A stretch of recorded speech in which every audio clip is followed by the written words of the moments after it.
Good morning, everyone, and welcome to the Cabinet meeting of East Renfrewshire Council on Thursday, the 13th of October. To facilitate the conduct of this meeting, I've used my discretion to change the order of the agenda and bring item 9 to the third item on the agenda. Are members comfortable with that change? Thank you. So first of all, report any apologies for absence. I think we've got everyone here. So moving on to item number 2, declarations of interest. Do any members have any interest in the items today? No. So we'll now move on to the now third item of the agenda, which is the COVID reserve proposals and the report by Director of Business Partnerships and Operations. So if I could ask Louise to give us an introduction to this paper. Thank you. Thanks, Leader. I'm pleased this morning to be able to bring forward proposals for use of £1.7 million of one-off COVID reserves.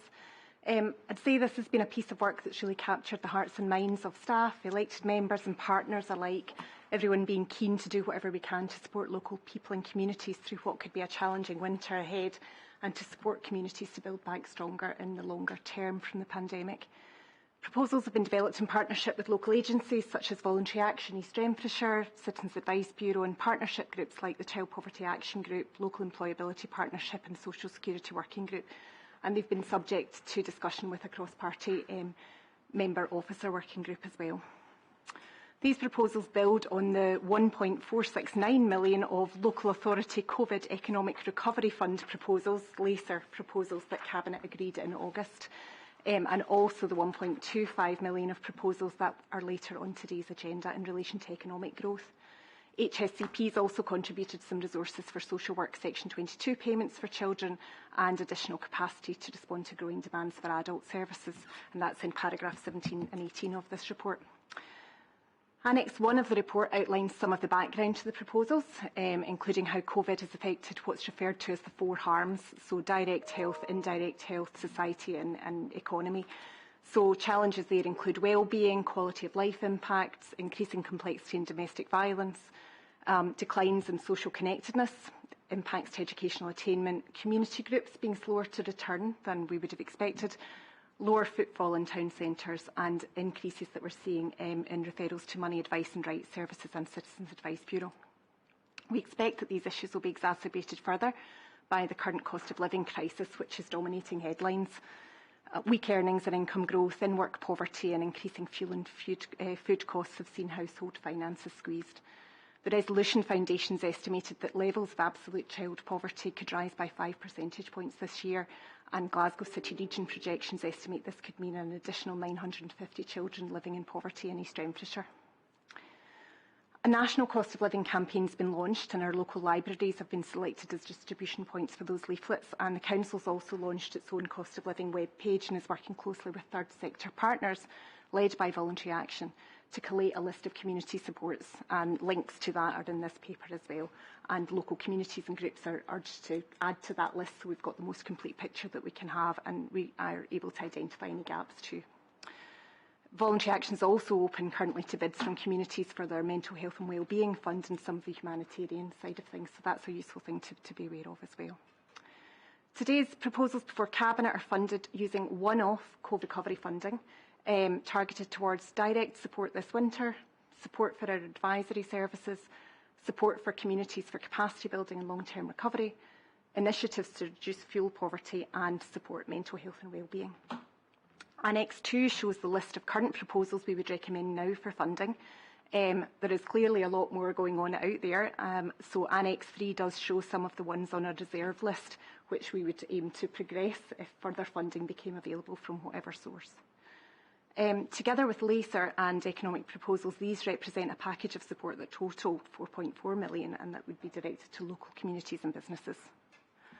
What I'd say is this is a fluid landscape. Only this week the Scottish Government has announced a doubling of the family bridging payment to be made to those on free school meals as a result of low incomes this winter.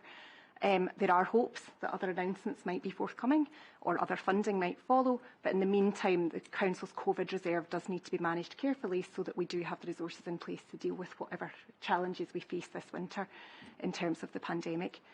Accordingly, we seek delegation in this paper to consultation between myself and the Leader of the Council to exercise some flexibility in terms of these proposals, but acting within the spirit of the priority areas for COVID recovery, capacity building and provision of support to the most vulnerable people. And we'll bring a report back to Cabinet in due course to set out exactly what's happened with the detail of the funding. Happy to take any questions. Thank you. Thank you very much, Louise. Any questions from members? Councillor Devlin.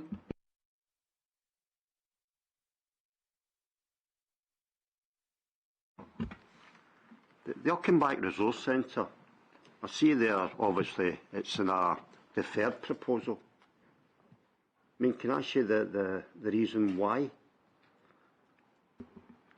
Sure. Auchenback Resource Centre, the needs of Auchenback Resource Centre were brought to us quite late in the development of these proposals.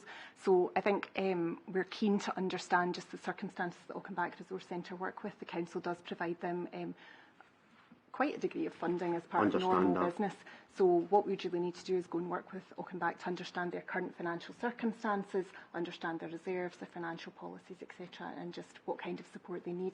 We're also quite keen to get in and help them with some capacity building for their board, if they would be welcoming to that intervention at the moment. So it's there just now, so we can go and take a closer look at it. We weren't in a position to take that one forward just at this time. I mean, the disappointing aspect for myself is that they've no... They used to have a worker that was funded by the council. I'm going back, I think, 2 years, the last time they had somebody to work with them. They've nobody to work with now. They didn't even know that fund existed. And that's the sad part of it. So the Council does provide Auchenback Resource Centre 30,700 of funding every year. And also does payroll for Auchenback Resource Centre. They have had links in with our CLD team in the past. I think their board's been through quite a challenging position, I think, with a number of their members in recent years. So, and with the pandemic, that engagement hasn't been there as it was in the past. So we're absolutely open to going back and helping them and do some work and understand their issues a bit better. And hopefully there might be something we can do as part of these deferred proposals. Thanks. Thanks, Councillor Devlin. Any other comments? I'd just like to thank the officers for this paper. I think this will be very, very welcome to the residents of East Renfrewshire. I know there's been huge work by a large number of officers to get these plans together, so I really appreciate that, and it is an important piece of work which will be appreciated by our residents. I'd also like to thank the opposition groups on this council for their involvement in the cross-party member group. That's important, and it's very clear that we've got a unified front in this council and trying to do the best for our residents with the limited resources we have. So I thank them for their participation. It's also very pleasing to see that Voluntary Action East Renfrewshire, we've been working with them extensively and they've been developing plans, so I'm sure they will welcome this award of funding to help them get some of their initiatives up and running. I also, thank the cross-party member group for giving us the flexibility, and the example you gave of the changes in the Scottish Government with the bridging loan is exactly the reason why we need this sort of flexibility, so we can regroup and focus our resources as efficiently as we can over time. I think it will be a shock to most members of the public to hear that we are expecting another nearly 1,000 extra children in poverty over the next year. That's nearly, well, I think it's over a third increase on our current levels. So this is a fluid area, and it's something we've got to keep a very close eye as a council and as members of what's going on. So with that, I'm really pleased we've got this paper today and that we can have approval for that, but I will ask for formal approval, but I think I'm taking that for granted. But I will just ask members if we can approve the recommendations in this report. Unanimous, no question about that. So thank you very much for that. If I could now move back to the original agenda, please, and the next item was item 3, which is the annual procurement report 21-22 and procurement strategy for 19-22 update by our Chief Procurement Officer, So if I could ask her to talk to that paper. Thank you very much. Thank you, Leader. The purpose of this report is to seek Cabinet approval of the annual procurement report for 21-22 and to provide an update on the implementation of the procurement strategy 19 to 22, as required under Section 18 of the Procurement Reform Scotland Act. The annual procurement report provides a summary of the regulated procurements completed during the year of the report and highlights improvement activities in relation to key procurement capabilities and performance in the areas of community benefits and social responsibility. The report also includes an indication of proposed regulated procurements to be carried out in the following 2 financial years.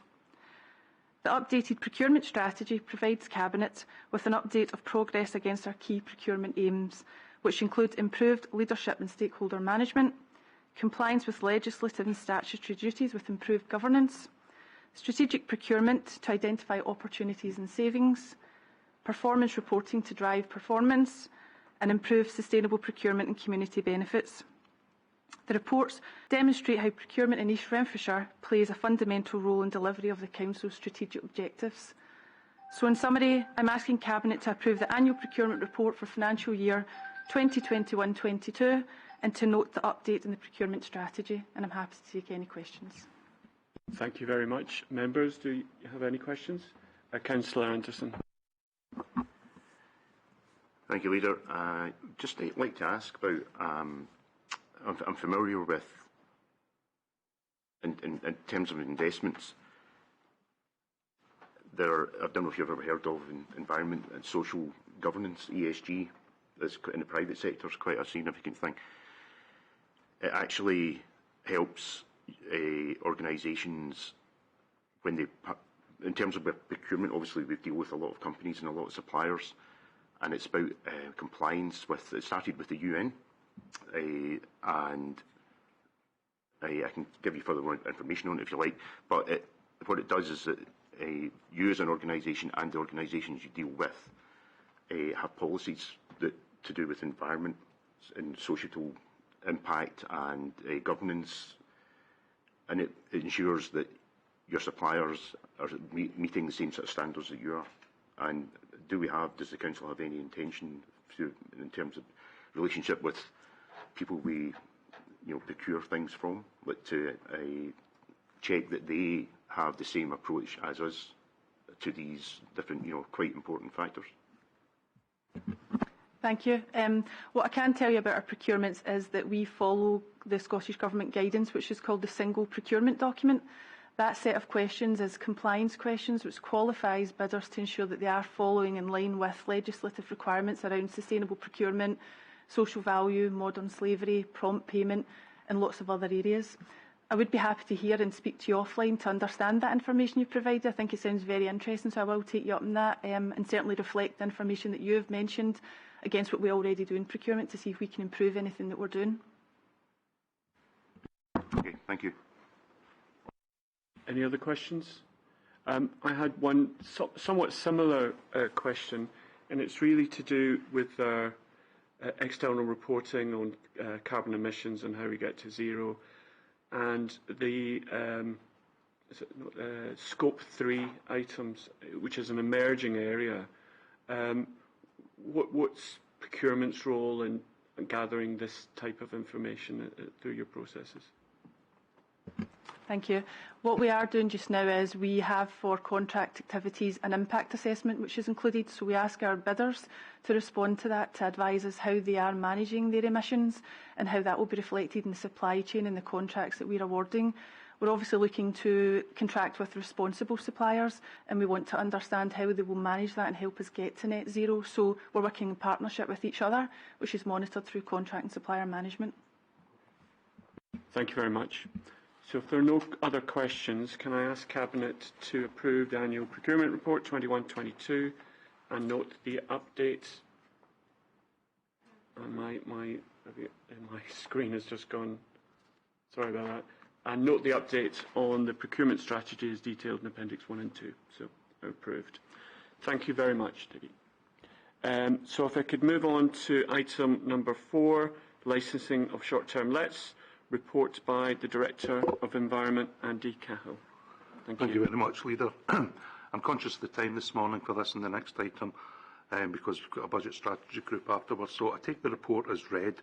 Really, I'm just asking the Cabinet to note and or homologate a decision that has already been made and approved by yourself, Leader, and Councillor Devlin, because it was done under emergency powers, because we have to bring in short-term let licensing from the 1st of October, and there was no Cabinet available because the last one was cancelled, and we had to do a lot of work in the background. Just some of the key points about it. I did mention there about using the delegated scheme and having that authorised by yourself, given the timescales. In terms of the implementation of the legislation, we're not getting any additional funding from the Scottish Government, so the intention is that all costs should be covered through the licence and renewal fees. But the Scottish Government also suggested a top-level fee of 437, but that wouldn't cover the costs required. And you'll see in paragraph 17 an estimate of the costs. However, the proviso in arriving at the proposed costs is outlined in paragraph 18, that we have to take into account the impact of short-term lets and the risk that that would have on the local economy, local residents potentially, because one way or another the cost will be passed on, and also potentially damage tourism where there's short-term lets. So in paragraph 18, we outline the application licence fees that we think would be suitable and the renewal licence fees. We think that the costs of delivering this can be absorbed within existing budgets. We've talked to our colleagues in legal licensing about it.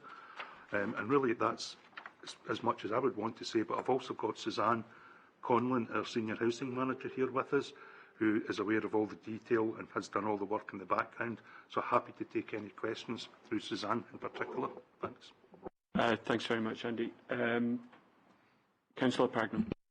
I understand that all councils are going through this process at the moment, and are the fees, I just want to make sure the fees we're proposing are in line with councils of a similar size to us and a similar demographic.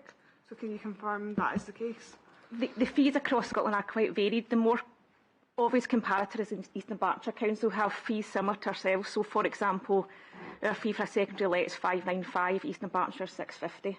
But our neighbouring authorities, Renfrewshire, are £800, opposed to Glasgow, are £250. So it varies vastly across the country depending on the size of the authority, the number of short-term lets they estimate to be in their area. But ours is in line with our comparator authority. Thank you. That clears things up. Sorry, any other questions?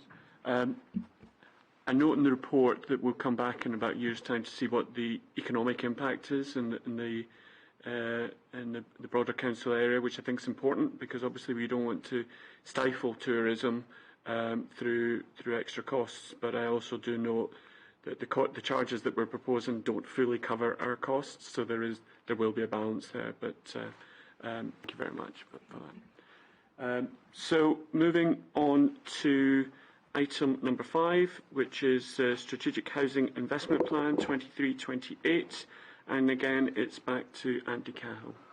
Thank you very much, Leader. An extremely comprehensive and perhaps complicated report for elected members that have seen it for the first time. However, I would just add that it's an annual report that goes up to the Council. So there's not much change from previous years in terms of the content, the background, etc. It's a Scottish Government requirement that each year we submit our local housing strategy, but we have to accompany that by the Strategic Housing Investment Plan, which sets out details regarding our proposed affordable housing investment priorities in essence, and a detailed plan for the coming 4-5 years. That's what this report outlines and proposes.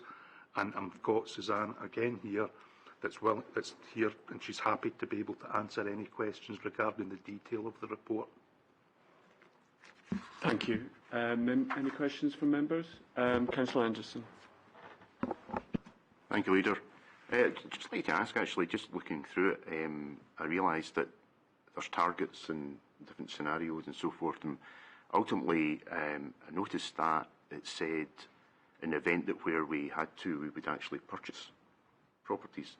I mean, given the East Renfrewshire housing market, what's the chances of that happening? And, you know, the consequences in terms of cost? It's a challenging thing to undertake. So, for example, we can only pay the home report value, so we can't get into bidding wars. We have done it in the past, and we have successfully purchased, I think, a couple of years ago, about 14 properties. But in the current market, it is significantly challenging, but it is an option we reserve to use if possible. But it is a challenging thing to undertake in this market. Yeah, absolutely. Thank you. Any other questions? Nope. So if I can ask members to agree the recommendations in that report. Thank you very much. So next item in the agenda, I think it's Andy again, is the Andy Cahill show today. It's the Housing Services Annual Performance Report and Assurance Statement for 21-22. Again, it's mainly to do with housekeeping. This is an annual report that we normally submit. Councillor Devlin will be well aware of them in the past. I'm not going to go through the detail. The report's comprehensive, sets out our performance report. So I'm asking you to note the performance report against the Scottish Social Housing Charter indicators and measures, which is attached to the report. Note the action plan to further strengthen our compliance against the regulatory framework and to approve the annual assurance statement 2022, which is attached as Appendix 3. There are no matters I think I need to draw to your attention regarding performance. However, Suzanne, again, is here and as the author in the background to the report, she'll be happy to take any detailed questions and attempt to answer them. Thank you. Thank you. Members, any comments? Councillor Anderson. Thank you, Leader. Just actually, there was obviously the areas of good performance. It's excellent to see. Repairs and maintenance are pretty key, for people in the properties. It's great to see that, and obviously empty homes because people need homes. Sorry to be a basic statement there, but also noticed that I think it was the electrical inspections, and it was moved from 10 years to 5 years. And the impact of that, obviously, because we now have quite a difficult challenge, I think it mentions that as well, that to catch up in those, who moved the goalposts? And, were we aware of it and given time to potentially react so that to anticipate, well, wait a minute, this is going to be quite significant for us? Really just if you could give us some background on that, please. The regulations around this changed in April 2020. From a 10-year cycle to a 5-year cycle. It was challenging to react to that given what was happening in the world at that time in terms of obtaining an extended contract, engaging with new contractors and being able to access people's homes.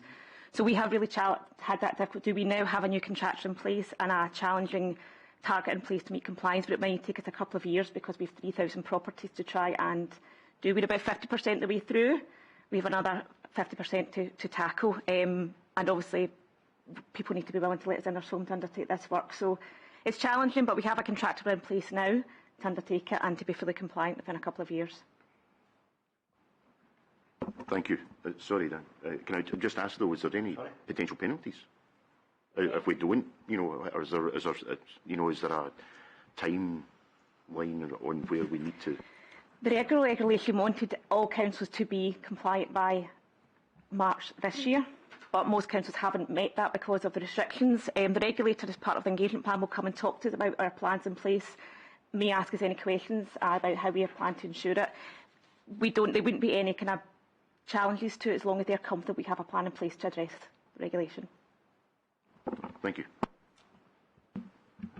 Councillor Day. Rent arrears, Suzanne, I mean, that's one of our biggest challenges, rent arrears. I'm still coming across cases where, say, a young individual gets his keys for a new property within East Renfrewshire, and before we know it, he's a month or 2 months in rent arrears because the benefits have not kicked in. Why is that still happening? When someone is in receipt of universal credit, we will encourage them and support them to make a claim.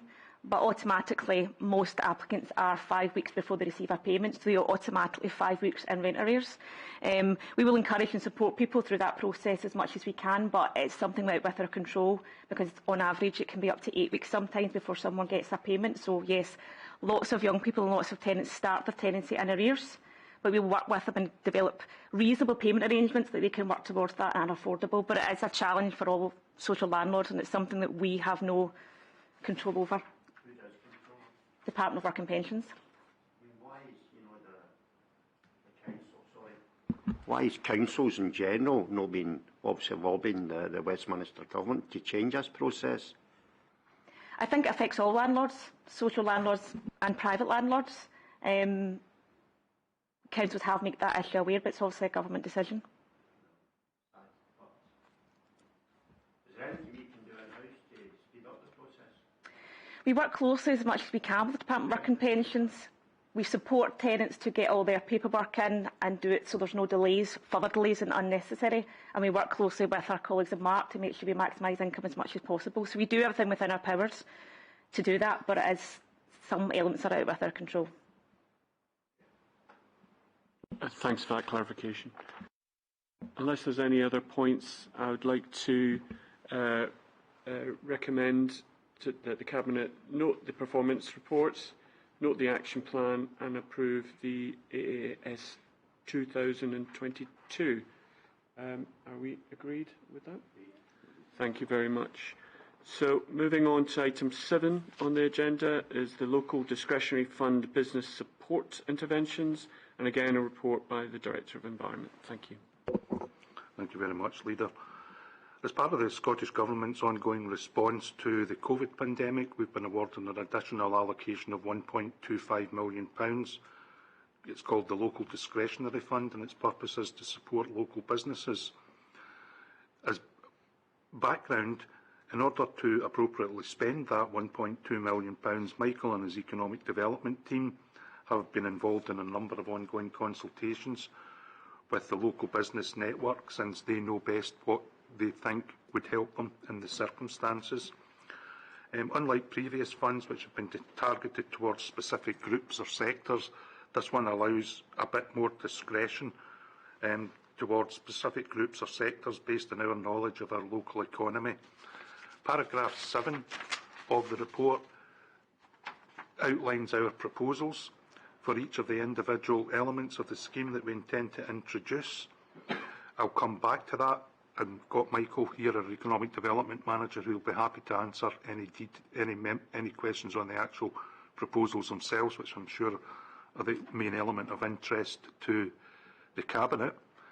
As proposed in paragraph 7, Michael and his team estimate that that would support over probably maybe 287 to 300 local businesses with specific growth activity that will allow them to trade positively going into the future, which is really, really important.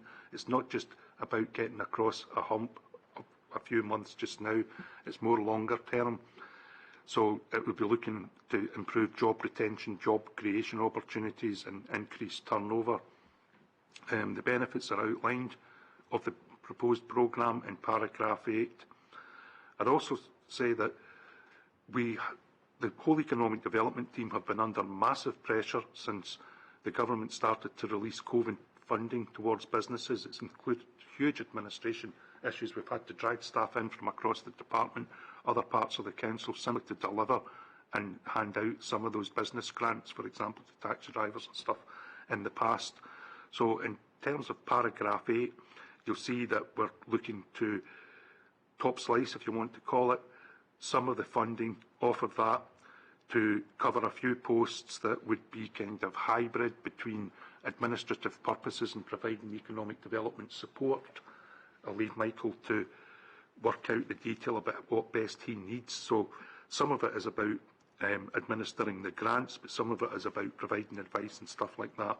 But I think we've been realistic here, and Michael's put in an estimated staffing cost for the 2 years of approximately something like 136,000, with the balance of the fund as outlined in paragraph 7. So basically, today I'm asking the Cabinet to note the allocation of 1.25 million and approve the proposals as set out in paragraph 7 of the report. And as I said, Michael's here, he's the author of the report, he knows all the background, all the detail, and can answer any specific questions that you might have, particularly in relation to paragraph 7 in the proposed schemes. Thank you. Thank you very much, Andy. Members, any questions? Councillor Devlin.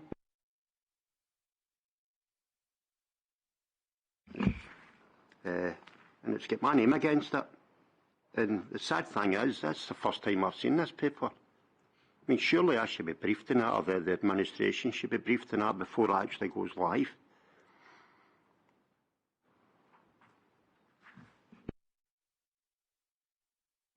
One of the apologies have been, obviously, in terms of the sort of process.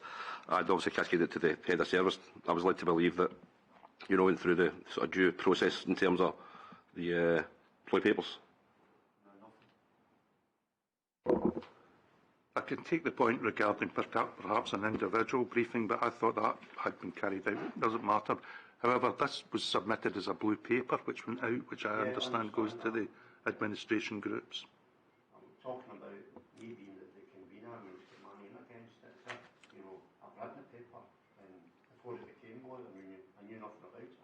Okay, point taken on, convener. I'll convey that to my heads of service. Thank you. Thanks for that, Councillor Devlin. I'd just like to say I think this grant will be very, very welcome by businesses in East Renfrewshire. I'd just like to note that the match funding is a good mechanism for making sure that we can target more businesses than we would see, and really looking forward to seeing what the impact of this is in due time. But I'm sure it will be very welcome, and obviously it is part of the overall package which Louise talked about earlier today of the 4.5 million total investment in these types of areas. So thank you very much for that. If I can then move on to item 8, place-based investment programme. Oh, sorry, we didn't formally approve it. Sorry. Can I confirm that Cabinet is asked to note the allocation of funding and agree the use of local discretionary funding? We agreed. Thank you on that. So if I can move on to item 8, place-based investment programme. Thank you. Thank you very much, Leader. The purpose of the report is to inform the Cabinet again about our place-based investment programme award from the Scottish Government and to seek approval for schemes in 2022-23. As part of that, you're asked to approve the projects outlined in Appendix 1, but also to delegate to me, as the Cabinet has done previously, to make relatively minor adjustments to the proposal, depending upon when the cost of schemes through tenders, etc., come in. Also, there's information submitted there in Appendix 2, just to note for your information about the projects funded in 2021-22. And note that I will submit further reports will be submitted to the Cabinet in due course, seeking approval in future years. The report sets out all the background to the place-based investment programme, and I think at this point, if I just outlined again in paragraph 10, this has been previously reported to the Cabinet, what the main high-level objectives are, and then move on to talk about potentially the proposals for 551,000 for 2022-23. Having said that, I ask you to note again, as been asked, as regularly the case with these schemes, that any works contracts must be signed by the 31st of March 2023 at the very latest.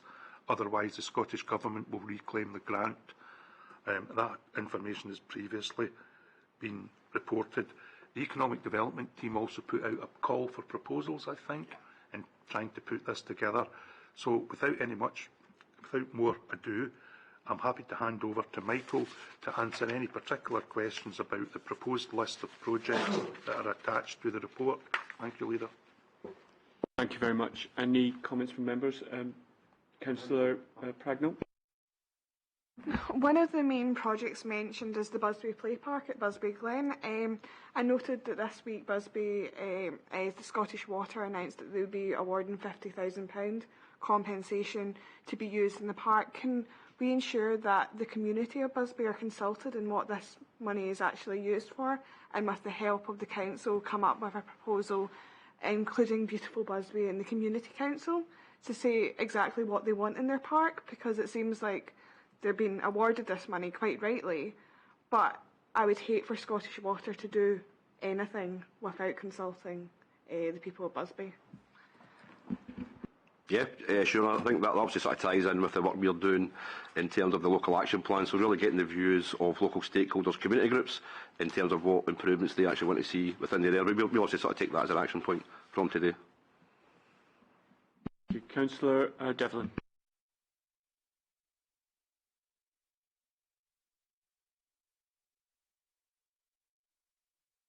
Right, beginning to irritate me. Start again. The bandstand structure in Cown Park, right, obviously is in a state of disrepair. But is that, best value for money to, spend £100,000, repairing it? Would it be easier to, sorry, I'll rephrase that, would the £100,000 be better spent in Cown Park? It's not a bandstand that's ever been used. Yep, happy to come in on that. Now, obviously, as our team, the sort of budget holders, we issue a call for proposals to internal and external stakeholders. Now, in terms of obviously the projects come in, we also carry out a desktop assessment, ensuring eligibility, viability, etc. And that was the only project that came in relation to any works within Cowan Park. So I think, we'd be happy to, look at future rounds in terms of what other activity would be best served within Cowan Park. Yeah, I just think the £100,000 would be better spent in Cowan Park. It could do a lot of good things in Cowan Park rather than repair the bandstand. The bandstand's, I believe, is not being used in probably 10, 15 years. It's nothing iconic in Barhead. I mean, it cost us a school at one time. I'll not go down that road. I just think the money would be better spent.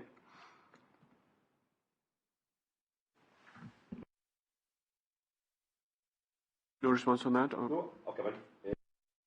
So I think Andy sort of touched on in terms of some of the time pressures with the Scottish Government funding. Obviously, contract works to be signed by the end of March.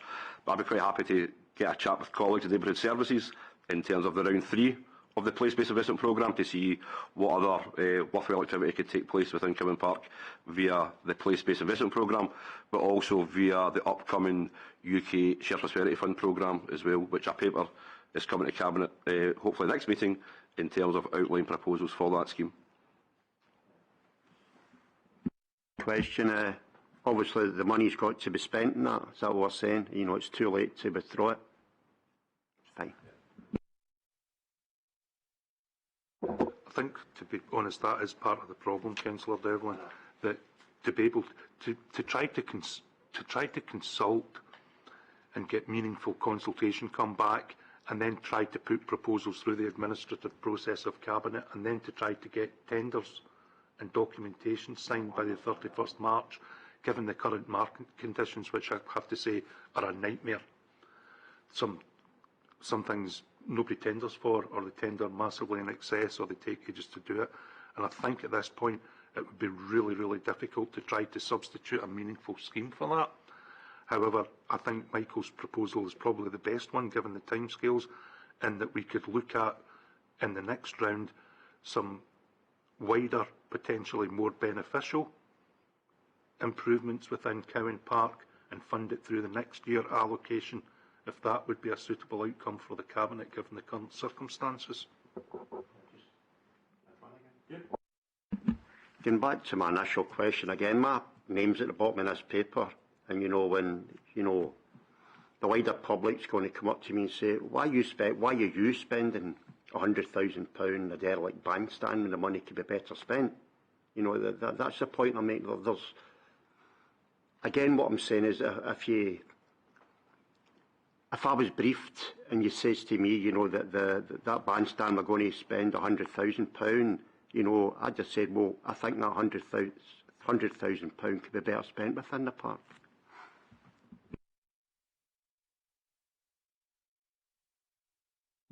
I think Councillor Devlin has made a very good point. The officers have also made very good points about timing on some of these things. But I think, given that we know around 3 will be coming, is that for sure? Yeah. Then maybe now is the time to start thinking about some of these things in advance, so that we're not left in this sort of position. But I do respect that you're working under tight timescales, trying to get the best projects available for our residents. So. Yeah, all points taken on board, Leader, and they'll be addressed. Thank you. Thanks for that. What I would like to comment on is the Appendix 2, and I think it's very good to see that all of those schemes that we said we were going to do in last year have now been completed.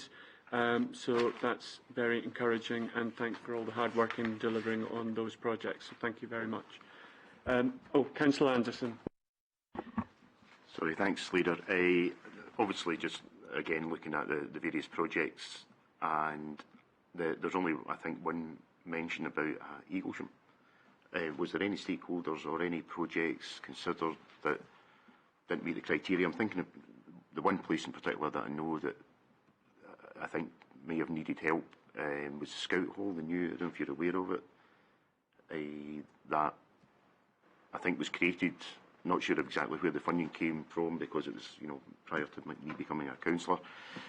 And, but yeah, is there anything you can help with there in terms of or information as to, was it considered and what wasn't appropriate or something? Yeah, so for this round, nothing came in from them. But in terms of, providing support to them, quite happily to engage with them.